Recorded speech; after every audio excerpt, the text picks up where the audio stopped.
Hi, I am Veenu Keller from Redefine Parenting. I want to welcome you to the Spanglish World Network and Her Network on Zingo TV, channels 250 and 251. Please remember to download both the Zingo TV app on the respective app stores on iOS and Android devices. While you download, make sure to rate and leave a comment. The app is free. Zingo TV is also available on Google Chromecast, Amazon Fire and Fire Sticks, Roku Sticks, also on all smart TVs 2016 and forward. I am so excited to have these guests because I actually was a guest on their podcast called These Two Moms. And what was so fascinating was, as a parent coach, I've always talked about there's not just one way to parent a child. We talk about conscious parenting, mindful parenting, helicopter parenting. Like there's so many different labels of parenting out there. And I'm a firm believer in parent your children the way that they need to be parented. And so when I came across these two moms and I was listening to like the soul scripts and listening to the different, I would say, characteristics, personalities. I don't know, girls. I don't know what you guys call them, but what we are, what our kids are. I was like, holy cow, like this totally aligns with what I've been coaching parents on understanding is that all of our children are different and we are different. And it was interesting because when I took the test, which is on my Facebook, guys. So if you haven't done it, please run to my Facebook, Veenu Keller on Facebook. Take the test. It's just a 2-minute test and really figure out who you are because you're going to want to know this when these women start talking. So I would like to introduce Marie and Brittany from These Two Mom podcast, who are the creators of this soul script and really give a real and raw definition about what it is. So Marie and Brittany, thank you so much for being on Redefine Parenting today. Yeah, thanks for having us. Yeah, we're happy to be here. It's hard for Brittany and I. We're usually right next to each other. So now it's like, wait, you're so far away. I have to talk to you on a screen. It's weird. It is weird. But yeah, the soul scripts, my biggest problem with most personality typing situations is that I feel like they would really nail a piece of me, but I was never like fully represented in the like paragraphs after. So that's what I really like about what we developed is that it includes all of the parts of you and it accepts that you have strengths and weaknesses in each area, but that you're everything. Yes. Yes. So what gave you guys the idea to like really create this and say, you know what, there's more to this? Like, I mean, because you would you agree that it kind of aligns with what I'm saying is that like every kid is different, we're different, and we need to treat our children as such, right? Like as the different individuals they are. And I feel like the soul script actually kind of described that. Would you guys agree with that? Absolutely. I think the most trouble you have in parenting is when you try to decide who your child is and parent from that instead of letting the child tell you who they are and then parent from that. And so when you try to have a blanket approach to parenting, you're going to feel like you're running uphill at all times against the wind because just saying, hey, I think this is what should happen is never going to work until you look at your children, you understand your children, you understand weaknesses are just our strengths turned up too high, and you teach your children how to play with that dial of their strengths and weaknesses. And then you can parent because it's not like, hey, I'm just going to try to put you in this box. It's like, hey, which direction are you thinking you want to go? Okay, let's make sure that that is the best direction for you. Let's make sure that you are strong in that. And let's make sure we're really like everything we're doing, asking you to eat your vegetables and clean your room and do your homework. Let's make sure we're doing it in a way that is in alignment with you and not just the way I've decided I want to parent. Right. And I think even with soul scripts, where we kind of, there's room for people to be who they really are in all of the ways that they are. It's still like, Marie, you have more experience with this than I do, just because your kids are older and you've parented them for longer. But it's still like your kids will surprise you with who they really are. You might think that you know your kid and you know exactly what they would do.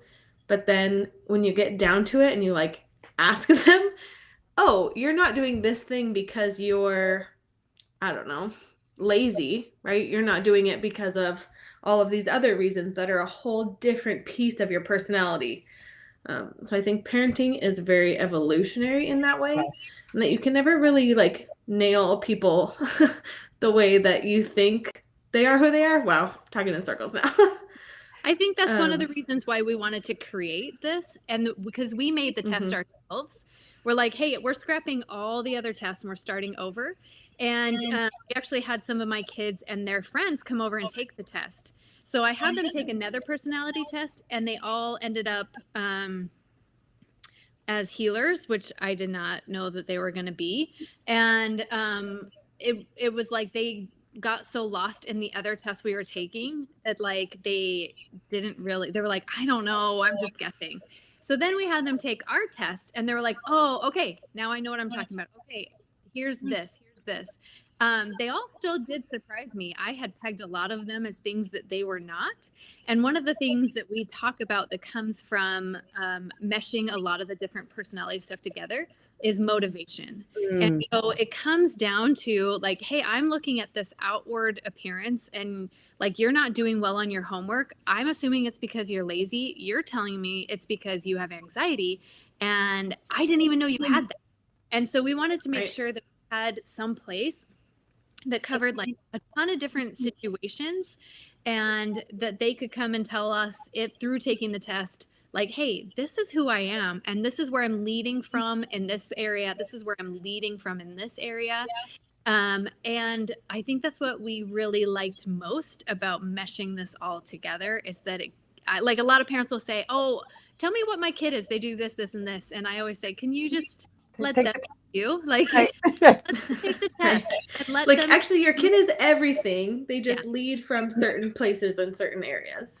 And Yeah. that's what I really loved about this is like when I took the test and I was trying to find my results and I couldn't find it, but I was at Oracle, right? And because I like the details and all that, and I really want you guys to go into the details of like what each four are. And then I realized there's times that the warrior showed up, and there's times that my visionary did not show up a lot during parenting, but my visionary shows up a lot in the work that I do, though, and that was so Right. crazy because you guys did point out like we're all four. And it's kind of like, I've studied under Tony Robbins a lot. And he's like, we all have these different personalities that show up in us and when they show up. And that's so true. And it's interesting because when I took the test, I'm like, wow, okay, so who is leading the coach? And then when I'm the mom, who's leading the mom? And when I'm the wife, like who's leading the wife, right? When I'm the friend, who's leading the friend? And it's so interesting when you really understand the four different categories, if you would, or titles, like you really start to figure out who you are. And now it's like every time I like butt heads with my daughter, and I'm like, oh, it's because she's the visionary. She is like being the visionary. Like she needs Right. everything out. She needs to see everything. And here I am. I'm like, raining on her parade by telling her, no, no, no, no, put it in a box. Like if you want it, take it out later. And and I'm like wondering, like, But why that's am not I how her brain works, right? right? Yeah. Right. And she's so Yeah. frustrated. And she's just like, you just don't get me. And I'm like, well, no, you don't get me. Like these are the rules. Which is both true. Like, you both don't feel seen because you're both so different in that specific way. Right. Yeah. So let's talk about it. Let's talk about these four amazing categories. So I'll let you guys figure out like, which ones are which, but you guys got the floor now. Okay, I feel like we always start with visionaries just because Marie and I both lead that way very naturally. They should come first. We just So have decided. right, they're just our favorite because that's us mostly. So the visionary script is driven by fun and adventure, would you say? Like novelty is very important to them. I should actually pull up the little Variety. list, my cheat sheet. So just some like common characteristics. You don't have to have all of these to be primary visionary. But it's like if I read this list and you're like, oh yeah, that feels like that's how I live most of my life. We talk a lot about how you have a primary script that you read from. Most people have one or maybe two that they read from the most often, where they're most comfortable in. So that's just a little aside. So visionaries are optimistic, spontaneous, lively, positive, very forgiving, charismatic, adventurous. And then the less fun side of us, naive, impulsive, undisciplined, obnoxious. They interrupt a lot. They're inconsistent, uncommitted, and disorganized. Woohoo! Sounds like everyone wants to be a visionary, right? Well, I love that, like, there is both sides, right? Like, there's always that part of us that's the gift in us. And Marie, you had said this to me, and I'm gonna, when you talk about our weaknesses, and can you just say that real quick, because you taught me this a while ago. Yeah, so it's Debbie Ford. She wrote a book called The Dark Side of the Light Chasers. And her main concept is that all of our weaknesses are just our strengths turned up too high. And if you don't have control of the dial, that weakness will control you. When you see it and you're like, hey, I see this blaring weakness in front of me, you have the opportunity to then get control of that dial and turn it into a strength. Right. And so what's interesting, Brittany, when you're reading, like you said, the downsides, I'm like, wait a second, that's just Right. our like weaknesses. It's like just the other that's side of the same coin. right. It's And just this is dialed up too actually high. super helpful with other people, right? I do this with my kids all the time. Anytime I'm frustrated with the way that they are being, right? The way that they're showing up, I remind myself, wait, this is the other side of the things I love the most about you, right? The fun, carefree nature that you have that I really appreciate in my life and in our family dynamic and culture, that comes with the disorganization, right? And you can't have one without the other. They're just connected, and you have to deal with the negative side if you want the positive side. Right. Right. Do you have anything else you want to say about visionaries, right? Visionaries are going to be the life of the party. They're going to be the most dramatic. So they're the ones who love life the most. But when they're having a bad day, they're also going to be equally as dramatic about the bad things as they are happy about the good things. And I think people forget that. I think people expect visionaries to just be happy-go-lucky all the time. And when a visionary breaks down, it's like, life is over. And I would say, I wouldn't necessarily say they have the highest highs and lowest lows, but they are definitely the most expressive of them. So where a healer might feel a lower low, the visionary's low is going to look lower to an outsider, right? Because they're just showing you all of their feelings. Yeah. And I'm going to just chime in, because that is so my daughter. It's like, you would think the world has ended, like even this morning, I was taking them to school, and I had the puppy because I was getting the puppy groomed right after. And she said, well, I'll hold the puppy for the first 15 minutes, and Sam, you can have the puppy for the second 15 minutes. And so we're in the car line. And of course, she wants to hold the puppy now because she's at school and she wants all her friends to see her puppy. Totally. Very visionary to want people to see you doing the thing. Yeah. Right. And so she's like trying to get the puppy. And I'm like, okay, my puppy's 2 pounds. Okay. First of all, like it's a toy, mini Aussie doodle. And I'm like, could you please not tear the puppy apart? Like, seriously, like it's his time. She melted down like, oh, I just wanted to have the puppy. And I'm like, are we really doing this in the car line? Like, I'm thinking like everybody can hear us, because she's over dramatic, because I just asked her to stop pulling the puppy out of his arms. Right. So I was like, oh my God. So what you just described, I'm like, oh yeah, I just went through this morning. Like the whole world just fell out of the bottom, right? Like, because I told her to stop pulling the puppy, and she just was not going to have it. And I was like, okay, well, I really hope you get to turn your day around. Make good choices. Love you. Bye. Right. Bye. I know, because to them, that is like whatever is happening in the moment is the most important thing to a visionary, right? They don't live in the future, which means they don't have anxiety. So that's good. They don't live in the past, so they don't usually deal with depression. They are very in the moment, but that means that whatever's happening right now, I want to hold the puppy, is the most important thing, and nothing else matters. Totally. So that's a visionary, everybody. Yeah, it's really fun. Okay, let's do healer. I don't know, Marie, I don't want to hog the time. If you please ever want to chime in, please do. This is why I love these guys, okay? This is why I love them. Healers primarily are driven by connection and relationships. So if you think of your most loyal friend, they probably lead healer a lot. Just the little characteristics are compassionate, sincere, loyal, thoughtful, committed, emotional, dependable, respectful, and nurturing. And I really like that we put emotional on the strengths side of this list, because a lot of times we feel like emotional people is not a good thing, but we really think that is a strength. Anyways, some more negative things are perfectionist, guilt-prone, judgmental, worrier, self-righteous, self-critical, unforgiving, jealous, and slow to change or decide.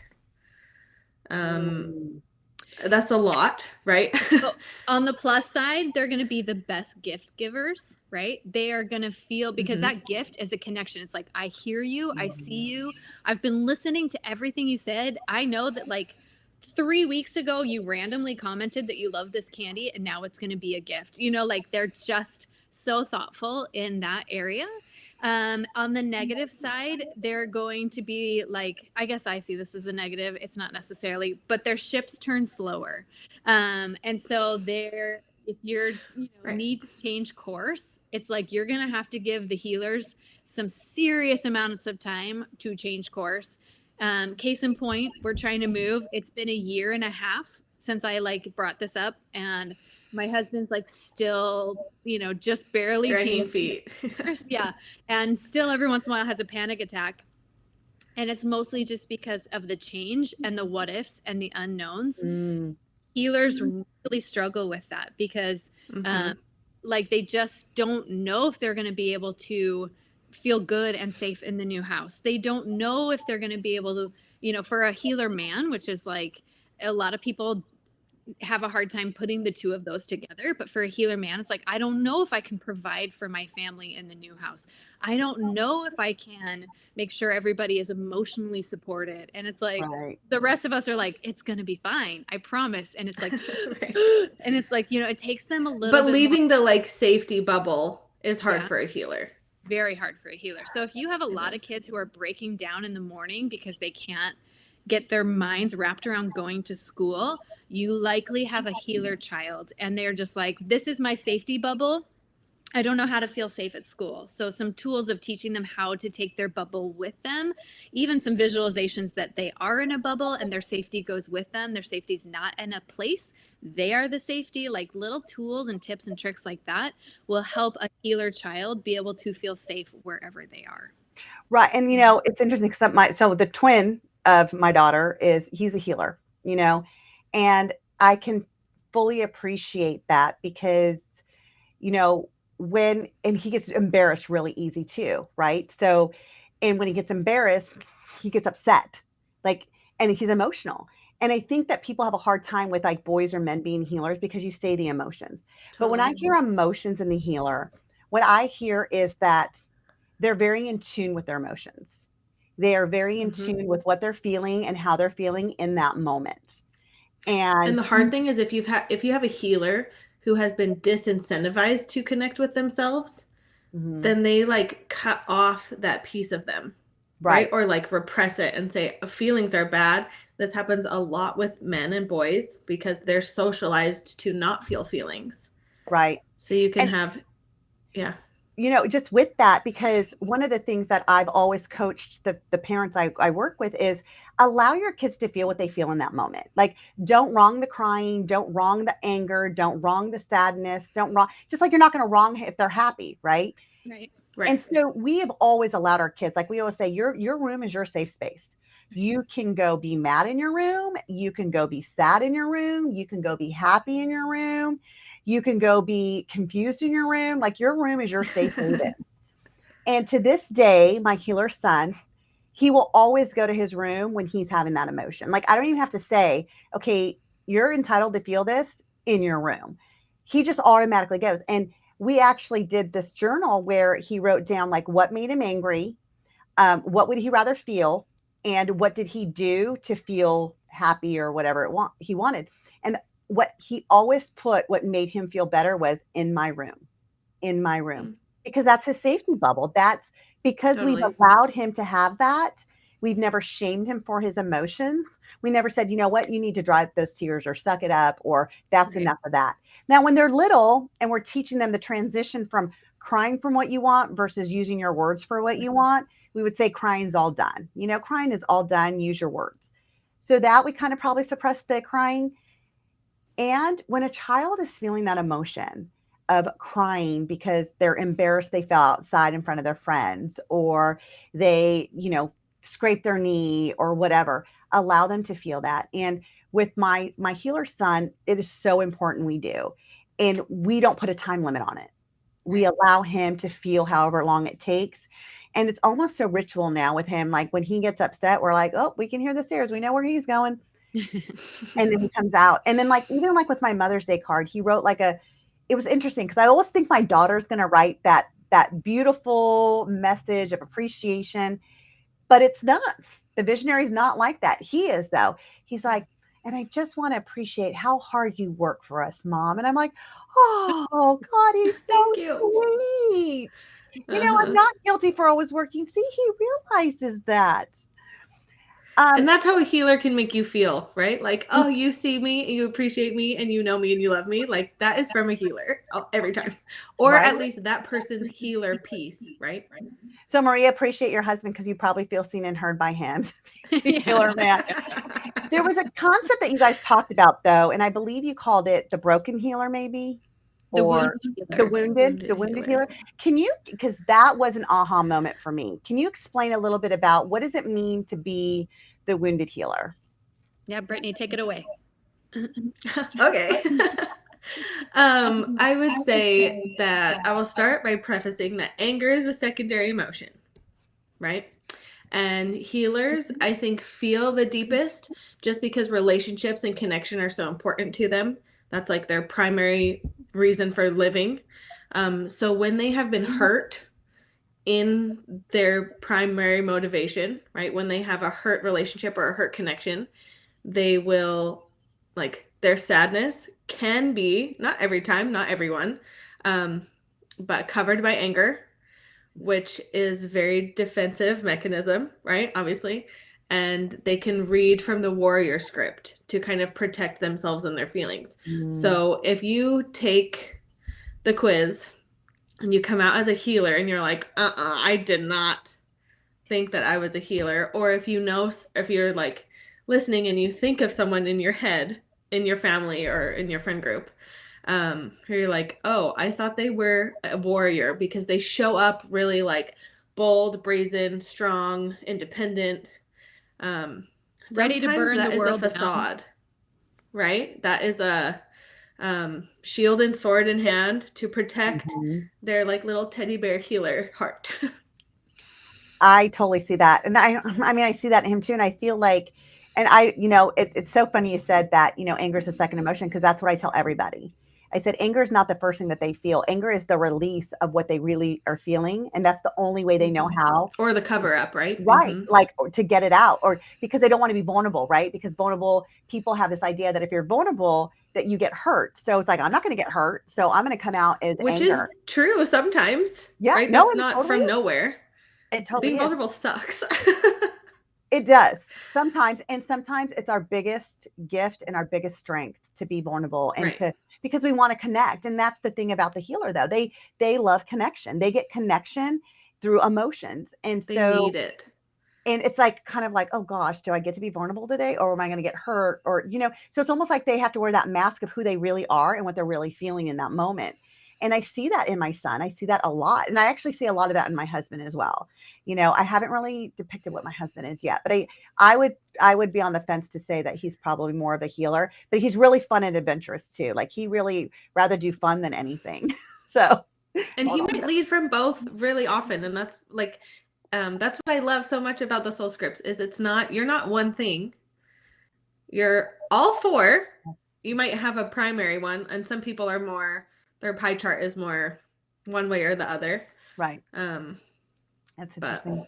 Okay. There's room for it all. So there's the healer, and then what? Wait, let's do the oracle because I'm the oracle. So okay, oracle. Tell me about me, Brittany. Tell you about you. You should probably tell me about you. But your oracle piece, at least, driven by order and respect. So they like things to be just so. They believe that there is a right, I'm putting air quotes because there is no right.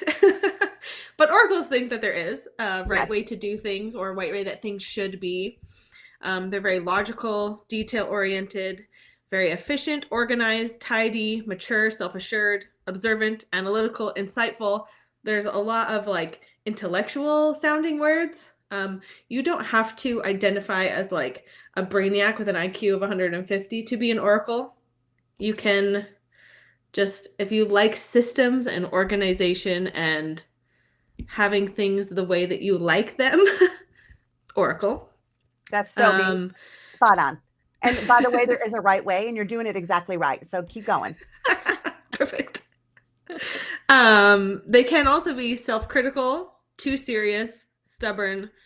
They project their expectations. So expectations that they hold for themselves, they assume that everyone else lives by those same rules.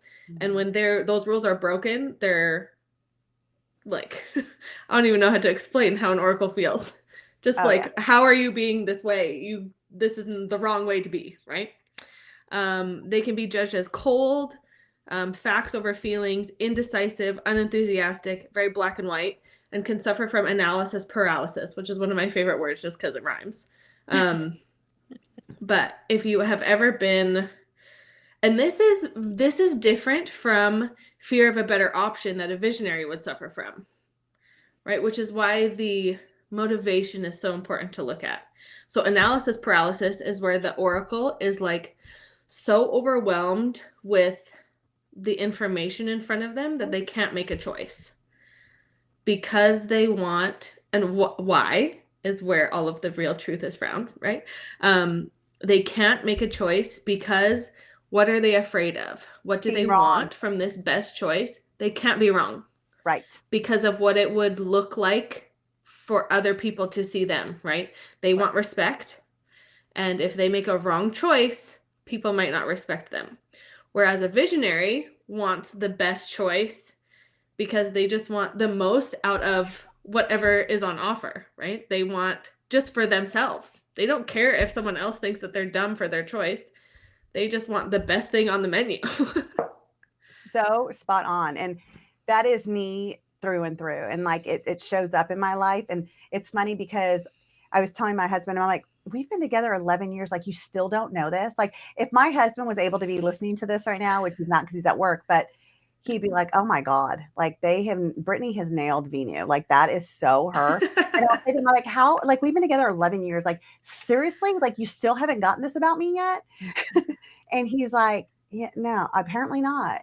Because again, like, I assume that everybody has the same expectations of me. And that's literally where I run into problems. Like, that's my 2 millimeter gap, is appreciating other people's expectations and getting clarity of like, what is your expectations and here's mine, so we can figure out how we can meet in the middle. Like, I just had this team meeting with one of my teams and I'm like, I feel like I'm getting frustrated because my expectations here, and I'm not sure you're at the same expectations. And they're like, your expectations is not even going to be met. I'm so sorry. Like, I don't know what you're thinking, but this does not happen in a month. It takes a year. I'm like, oh, sorry about that. Okay, let me lower my expectations, but then I need details of what they should be then, right? Because I still need markers to be met. Right. An oracle is all about having the boxes to be checked. How can I make sure that my to-do list, I've got a to-do list, I'm going to check it all off. It feels great.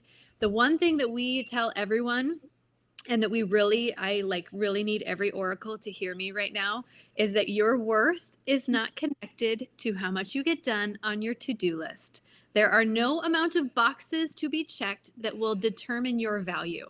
And I have had so many people, especially my oracle friends, as they're listening to me in our oracle podcast, they're like, oh my gosh, you have no idea the text I was literally Tears. just to my business partner. Like, I'm pretty much sure I'm worthless today because I've got nothing done.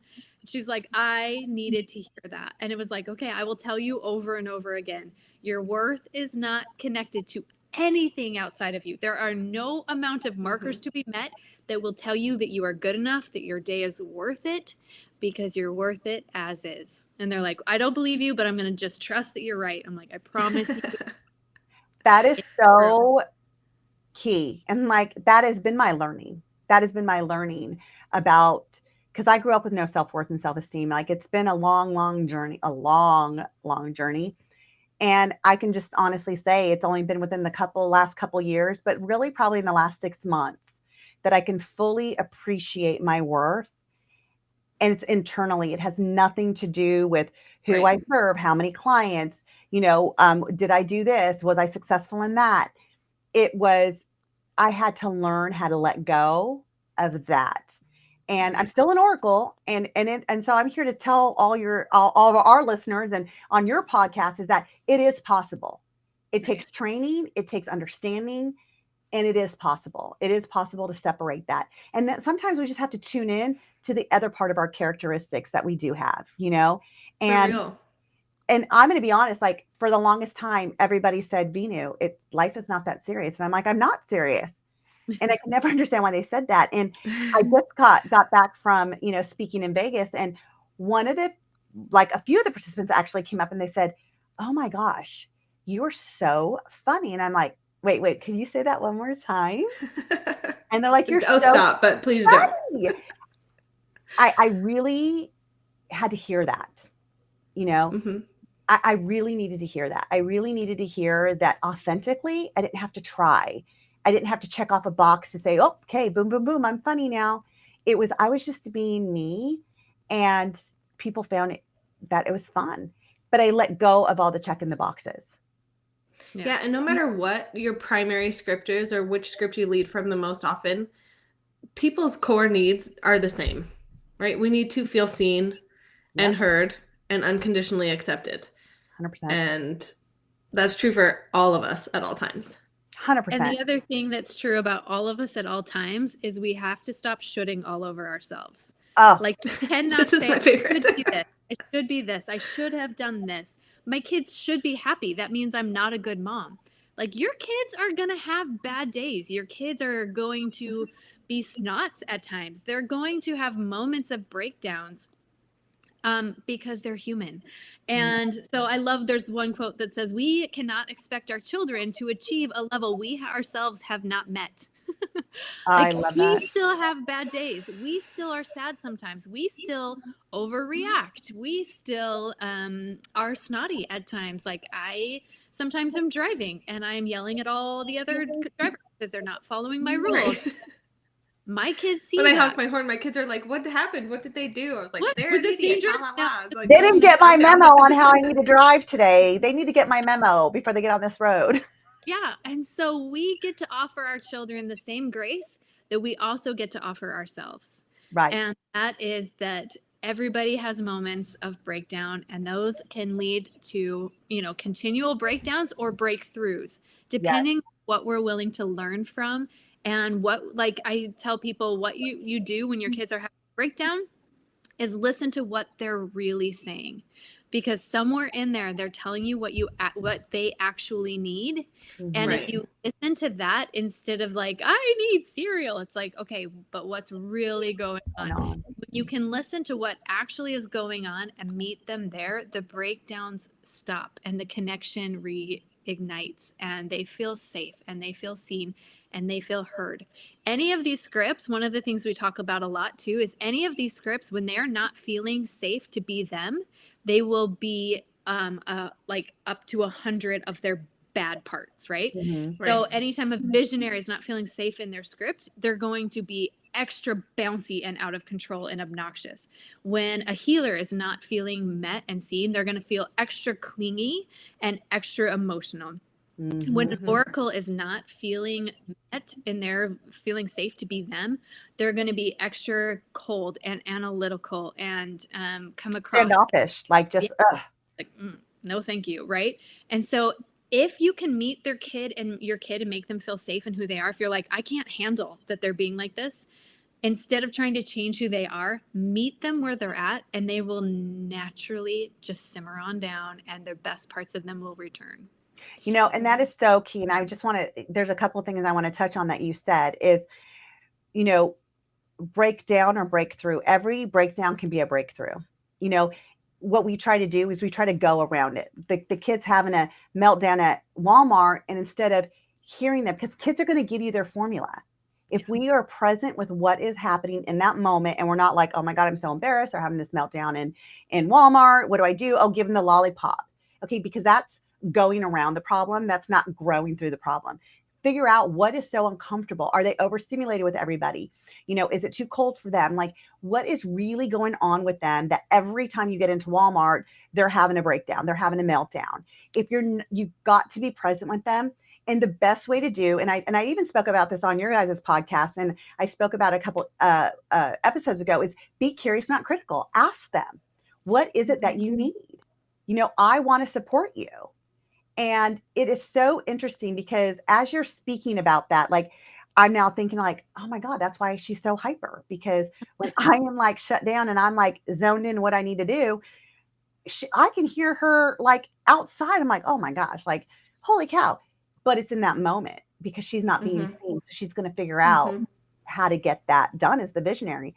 And then my son, as soon as I'm like done, it's like he's clung to my leg and I'm like, okay. Like, what is it? Like, and this was just an aha moment for me, Marie, because I'm like really starting to see like, wow, like, wow, even for me, is that like, right. while I'm and like, I think I love that every breakdown can be a breakthrough, but also their breakdown can be your breakthrough. oh, I have seen this in my own self in parenting in the last like few months of when my kids they're young, they're almost 6 and 4. And so when they have like meltdowns, they're the typical like toddler situation, right? And when I get frustrated at that, I think, what do I need? Why am I upset at this moment? Because when you are like triggered or frustrated, you can't show up for your kids the way that they need you to show up. So it's been really illustrative, I guess, for me to say, okay, why am I frustrated right now? Oh, it's because whatever it is, like I'm trying to get ready for school. I'm a pretty warrior parent of like get things done and move on. Especially in like the morning when you do have to get out of the door, right? I rely on my warrior to get that done. Especially with a visionary child who once had a bag of rubber bands. Literally, we all have our shoes on, we're about to leave, and he just throws it up and goes, rubber band party. And I was like, oh my gosh. I got very upset, obviously. And he goes, I'm sorry, Mom, I just wanted to have fun. And that was like, of course you did. Like, you pure visionary soul who just wanted to have fun. That's all you ever want in life.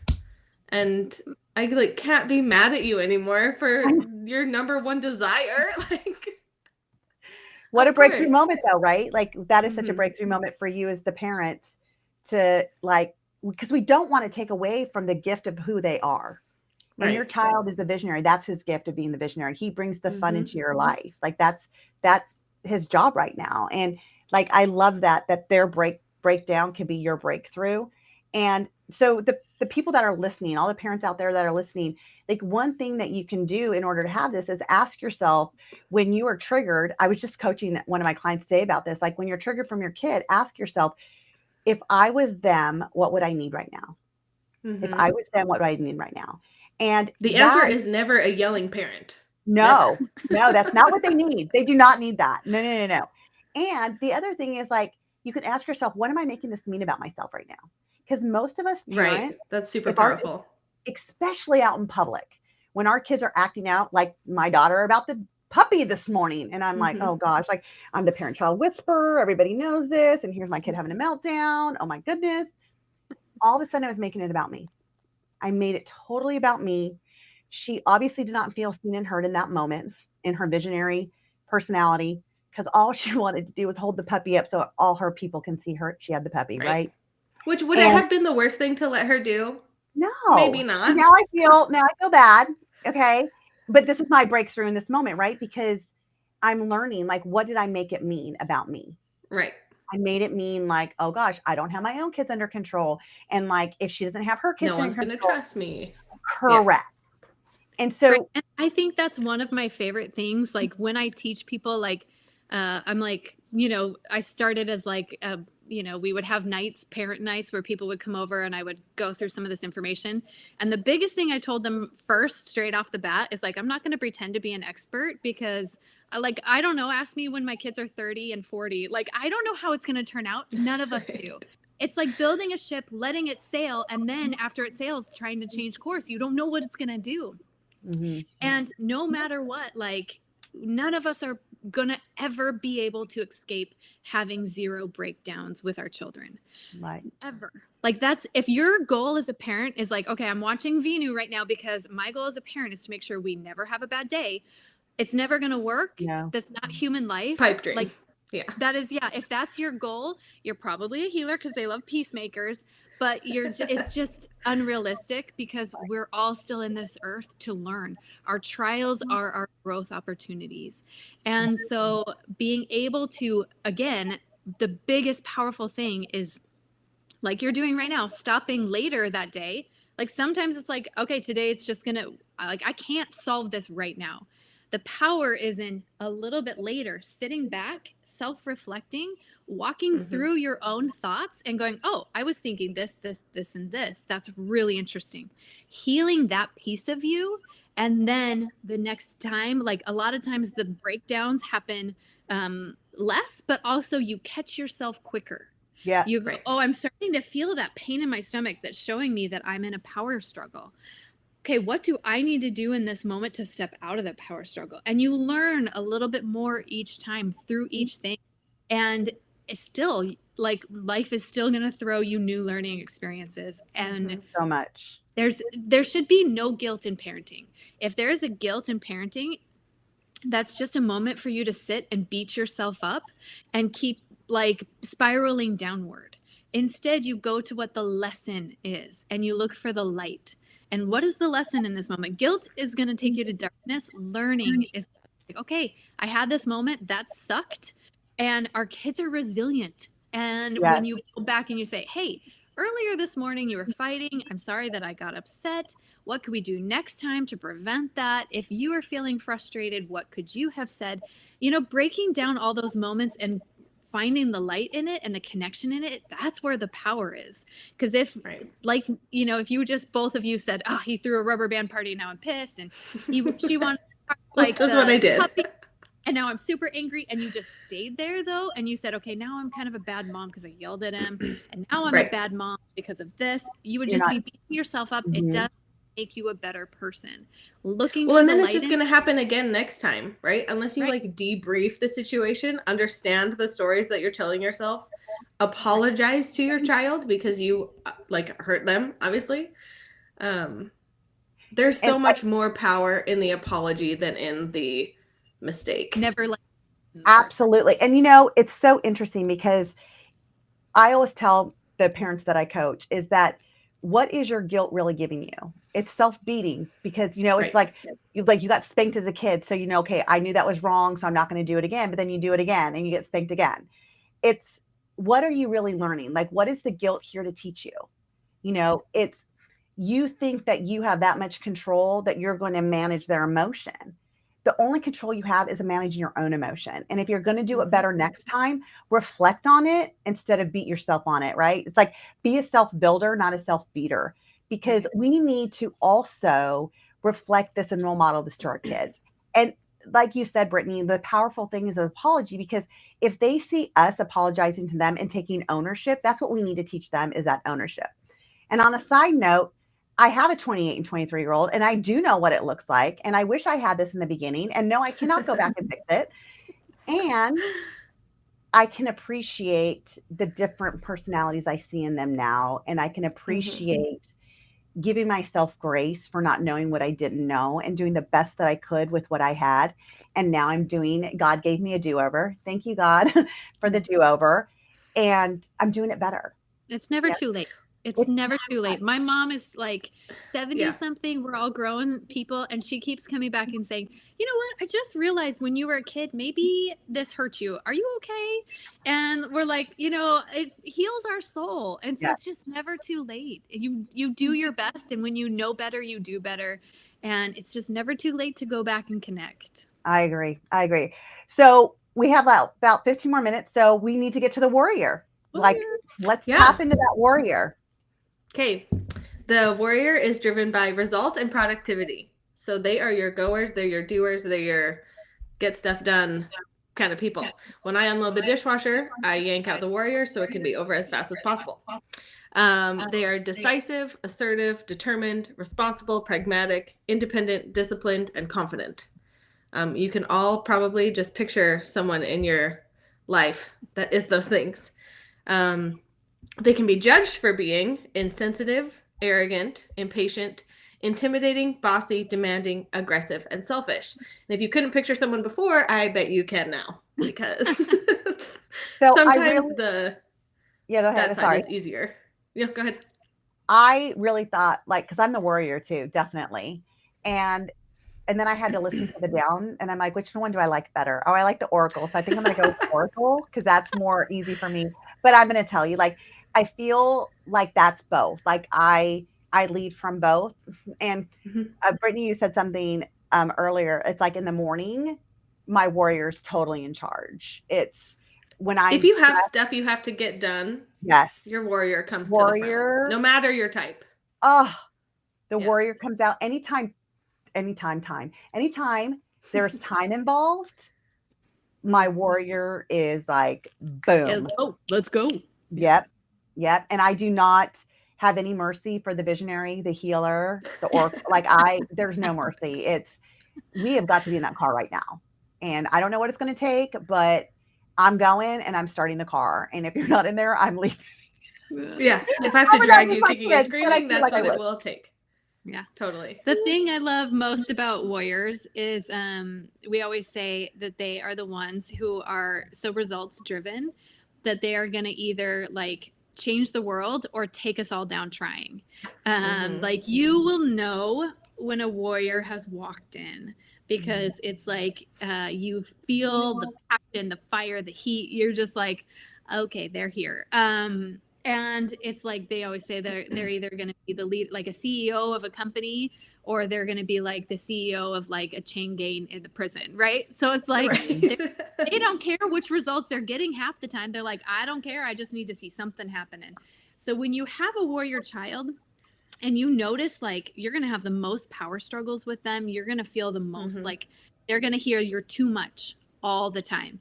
So you need to give them more choices. What should we have for dinner?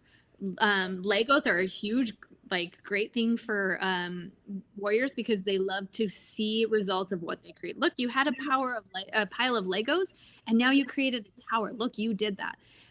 They're just going to have to go. And so you have to create a safe space for them to be able to do that.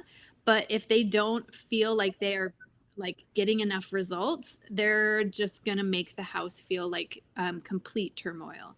And you'll notice, you'll be like, oh gosh, they're not feeling in alignment. How can we get them more like feeling more in control, more like they have a say in things? That's a huge piece for warriors. Yeah, choice and control are so important to them, especially if they feel like they don't have any. So if you have a very authoritative parent who is in control of everything and like, the parent style I'm talking about. Oh, don't stand over there. Oh, wait, come back here. Wait, you should be right here. Like or like my way or the highway. And they're like, the kid's like, I can't even move. You're constantly telling me what to do. Right? That warrior kid is gonna lose it. Yeah, they will fight you. So we have a few minutes left. So what I feel might support the listeners is let's go back and maybe let's start with a visionary. So if you have a visionary child, like, first of all, is this the test that kids can take too?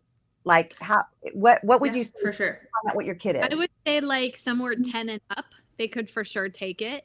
It's got a few situational things that they're like, I don't know, I've never had to go to dinner with my friends. So, but a lot of them, my teenagers and up have taken it and really liked it. I have a 9-year-old and a 7-year-old, and they were like way over their head.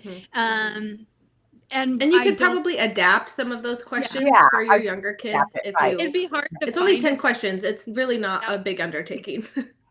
So let's go back. So with the visionary child, right? If your visionary child's, let's say, their weaknesses or their strengths are dialed up too high, right? Um, what are some strategies for the parent? What are the strategies for to support your visionary? So again, one with their room is everything they own, they are going to want to see. And so they're going to have everything out. So the best thing with a visionary is to weed out what they own, and so that they can leave it wherever they want to. They're going to want to see it. They're probably going to be your shoeless child, sometimes your naked child. They're the kinds that like clothes are just too restricting. That's too much work, or like that's one more step I can't take. 100%. So with getting ready for school in the morning, one of my best tactics with them is saying, if you get this done faster, then we have 15 minutes. You can do whatever you want. So you really like top load what they have to get done, so that in the back end they have time to throw a rubber band party, right? But instead of like giving them 15 minutes to get ready, you give them 5 minutes to get ready and 10 minutes to party. I love That's kind of a great trick for visionaries. Brittany, can you think of any other visionary tips? Just the things that you will have to help a visionary learn, right? Let's just talk about organizing and cleaning your room. They will use all of the space that you give them. So if, because like, yes, I know. So if you want to help them learn to manage their things, giving them parameters of like, here is the place where we hang your art from school. And there's room for 5 things. You can't keep literally every piece of art that you ever make. Literally, not even famous artists do that, right? So here's how much room you have. When you get a new piece home, you choose which one to trade out. That is great. But also remember that they will want to see it all. So the like super organized drawers where everything is a place for everything and everything in its place, not how Visionary operates, but they still know all of their stuff. Right? They'll be able to say like, oh, my blue car or this pair of shorts or whatever. Like they know all of their stuff. It's organized chaos for them. Right. And that is okay. Yes. And I'm trying to accept that, by the way. It's hard.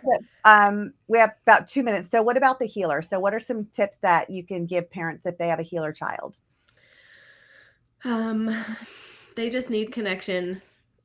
And again, true for all of us, right? Especially parent-child dynamic, but just connect with them and accept them is what I would give them the language to be able to say what they're feeling, and to be able to like give them a scale so that not everything like a 10 out of 10. Like these are the things that are normal to be this sad about. Let's talk about, and give them a scale of how they should be like what we eat for breakfast. And if you're sad about breakfast, that's not a 10.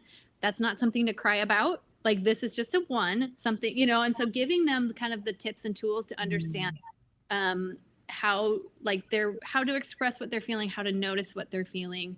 And it's super, super helpful. Yeah. And I would just add to that and allow them to have a safe space. Like what's their safety, and because I know that's really helped my son. It's just, his room is a safety and he knows he can go there and he doesn't need permission, and he feels safe there. So that really helps him process what he's going through. So I would just add that. Okay. The warrior, like, I know you touched on some of that, but can you give some more tips? Yeah, they need challenge.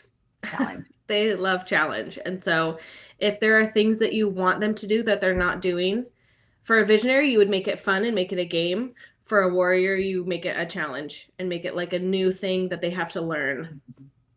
Yeah, so we were just talking to our friend the other day about her warrior son who doesn't want to potty train. And she's a healer, so she's made it like, hey, it's okay. We all have accidents. What do you want to choose? Choose to wear underwear or pull-ups?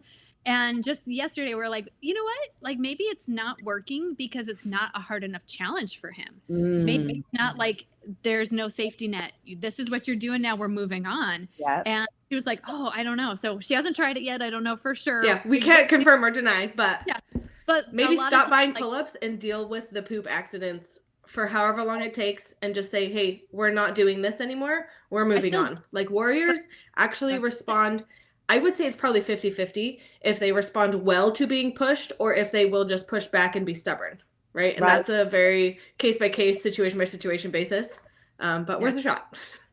And I feel like if you guys know your children, and like even the babies and toddlers, if you can't figure out what their upside is right now because their characters and personalities have not gone, where it needs to go yet, you could start seeing their downsides, right? Their strengths dialed too high. You could start to see those, and honestly, that's what I did for my kids. Like when I looked at the downsides, if you would, I was like, okay, that's that child, that's that child. Like that's what really helped me. And then I was like, all of a sudden I started to see their strengths though, because I started to realize what type of child they are, and it helped our communication so much better. So, okay. So real quick, we're at time, but I want to go over real quick the Oracle too, if you don't mind. Like what are some tips that they can do for the Oracle? So oracles are going to love to have a place for everything. So give them that.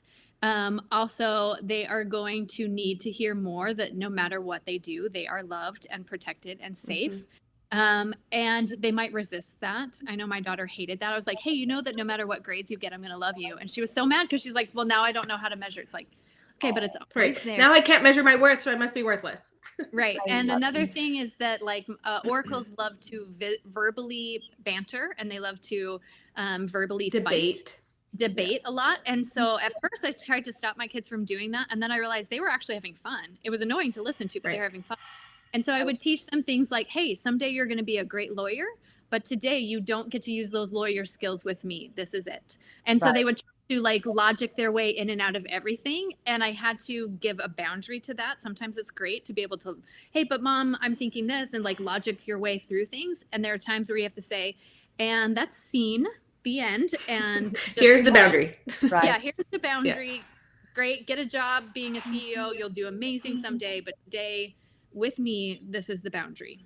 Perfect. So, you guys can get more of Brittany and Marie at These Two Moms podcast. I'll put the test, I'll put it in my YouTube and my Facebook. So if you guys want to take that test, listen to their podcast. They go more deep into this. Thank you, Marie and Brittany, for being our guest. This is the end of our show. Thank you guys so much for tuning in. This show can also be heard on Spanglish Radio Network. Check out on spanglishworld.ca for all news and programming. Spanglish World, watch it, hear it, read it, download it, and live it. See you next week.